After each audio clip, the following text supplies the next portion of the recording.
It's November 19th, 2018. At 4:15 p.m., Carlos Ghosn lands in Japan to attend an urgent board meeting called suspiciously on short notice. He's the CEO of Nissan and arguably the greatest automotive CEO ever, living his best life. When he gets out of the plane, though, an army of Japanese prosecutors is waiting to arrest him. Confused and scared, he immediately asks for Nissan's lawyers. But he doesn't know Nissan is involved in this. The company he saved from bankruptcy just a few years ago wants him gone now. What transpired in the next few months was nothing short of a James Bond movie. Carlos was detained in Japan for a year, sometimes under house arrest with 24-hour surveillance and sometimes in solitary confinement for 100+ days. But the story ended with Carlos escaping Japan in a tiny box to Lebanon. So, how did one of the greatest automotive CEOs ever lose it all and become a fugitive overnight? This is the story of Carlos Ghosn. Carlos was known for successfully running multicultural companies with operations around the world,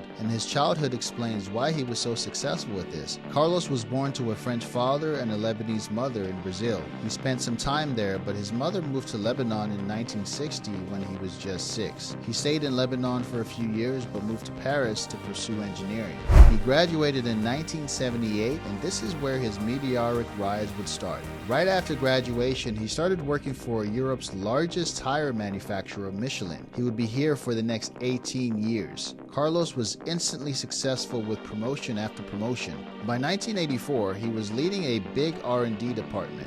Until this point, Carlos didn't hold any significant leadership positions, but this was about to change. Michelin had a struggling operation in Brazil that was on the brink of collapse. Brazil's economy was tanking with hyperinflation, and Carlos saw how badly the operations were run. He knew he could turn it around. He somehow convinced the management, and in 1985, when he was just 30, he became the chief operating officer of Michelin's South America division. When he got there, he knew the problem. It wasn't the hyperinflation or the myriad of other problems plaguing Brazil. It was something much more simple and fundamental. Cultural barriers between people that kept them communicating properly. Here, he devised a cross-cultural management strategy with an emphasis on diversification. Now, this was the 1980s. Policies encouraging diversification are the norm today, but were unheard of in the 1980s. Many people even thought it was stupid. He also organized a brutal restructuring where he fired thousands of employees. But this ruthlessness worked.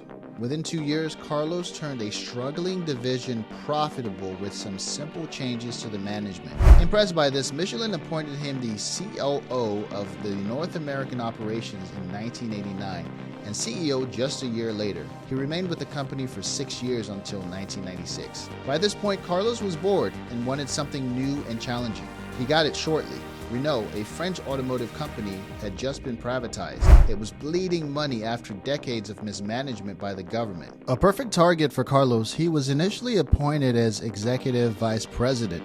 His radical restructuring would continue here too. And just 1 year after joining, he turned Renault profitable, a company that was unprofitable since the Second World War. Carlos was at the top of the world. He had successfully turned around 2 struggling operations in such a short time. Every car maker wanted to work with him, and it was about to get even better. During this time, Nissan wasn't doing great, and I mean it was collapsing. It had lost money for the last decade, was $20 billion in debt, and only 2 out of its 46 cars were making any money. Nissan needed change and needed it fast, as lenders and stakeholders were losing trust. And who better to save it than Carlos? So in March 1999, Renault acquired 37% stake in Nissan, and Carlos was ready to turn it upside down. But there was a problem. Nissan is a Japanese company, and the corporate culture in Japan is wildly different from the West. It isn't uncommon for employees to work in a single company for their whole life, and for that company to take care of its employees with generous benefits. Promotions were based on seniority rather than competence, and outsiders were not seen very favorably. So you can imagine how people felt about Carlos, who would fire thousands of staff and bring radical changes. And he did just that.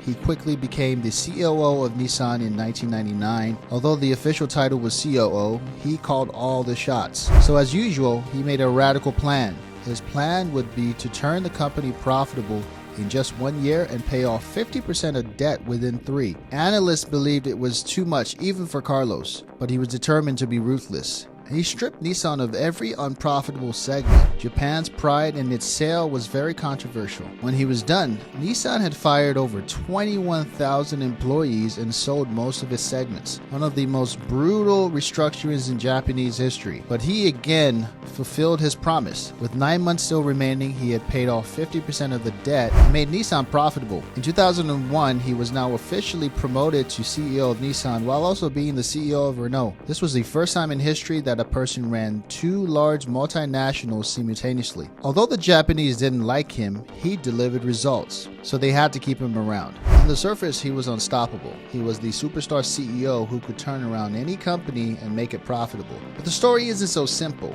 We wouldn't be talking about it otherwise, right? So you see, Carlos was getting paid $16 million annually from Nissan. Now you can argue whether it's a ridiculous amount of money or not, but Carlos felt it was too low, and he was right. Compared to his American counterparts, he was getting paid much lower. Ford was paying more than $22 million, and he was arguably better than anyone at this job. So he started giving himself some money. You know, stuff like buying a mansion in Brazil, Beirut, Amsterdam, and Oman with corporate money, or giving his sister $110,000 a year in bogus consulting fees, taking vacations on corporate jets, and so on.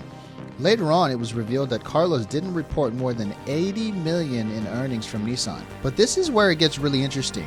Japanese media later reported that Nissan's board was at least partially aware of this. They just didn't care when Carlos was making them so much money. Remember how we talked about the Japanese not liking Carlos? Well, until now they had no choice, but now they were confident they could run the company themselves. They don't need an outsider who doesn't respect their values. And Carlos was about to fire the current CEO in the next board meeting. So they came up with a plan to get rid of Carlos forever. And they did just that. They dug up everything they could on Carlos and presented it to the Japanese authorities. And when he boarded that plane to attend the urgent meeting on the 19th of November 2019, everything was set. As soon as he landed, the authorities grabbed him, and what happened over the next few months was suspicious to say the least. You see, Japanese authorities can detain you for up to 23 days without any criminal charges. So they did just that, with his bail being repeatedly declined. When the 23 days were finally over, Carlos was slapped with another charge and another. This continued for 108 days when he didn't have access to his lawyers, nor could he contact his family. Even after the bail, he was kept in strict house arrest in a hotel with cameras watching his every move and a surveillance team following him everywhere. For a white-collar crime like this, authorities easily grant bail in the first few days. So why was he held for so long? Carlos knew the answers. Japan has a 99.4% conviction rate, meaning 99.4 people accused of a crime are convicted. Carlos knew he was never making it out of there, so he started planning his escape. He noticed the surveillance team didn't follow him when he went to attend meetings in the lobby. He hired an ex-special ops and his son for this escape. So on the 29th of December 2019, after more than 1 year, he hid in a big musical box. The two men carefully transported him to Osaka. Using his Lebanese passport, he entered Lebanon. On 30th of December, rumors began spreading online that Carlos had escaped to Lebanon, and they were right. He had just pulled off one of the greatest high-profile escapes. You see, Lebanon doesn't have an extradition treaty, meaning he's safe there for now. Today, Carlos is writing a book to tell his side of the story, which is still a developing case. How he went from the most successful automotive CEO to a fugitive is wild, to say the least. So what do you think about this story? Do you think Carlos is innocent? Comment that down below, and don't forget to subscribe for more epic business videos just like this one.